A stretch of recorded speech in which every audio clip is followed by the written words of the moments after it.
The government has finalized the preparation of the mining bill, with sector stakeholders reaching an agreement on key contentious issues, including revenue sharing and local ownership requirements. According to the Mining Cabinet Secretary Najib Balala, stakeholders opted to form the National Mining Corporation instead of setting up a mining authority that would have powers to invest on the government's behalf. This will be an investment arm of the government, so that if there is a strategic mineral discovered, how does the government get shareholding in that mineral? And the mining corporation could be the arm that does the investment with those partners.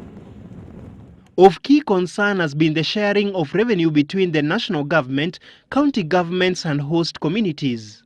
The bill proposes that the national government takes up 70% of all revenues accrued from mining, with county governments taking up 25%, while host communities will be entitled to 5% of all mining earnings.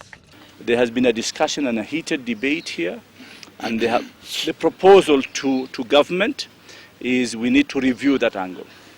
And the proposal that, first of all, we should put a 10% free carry for government.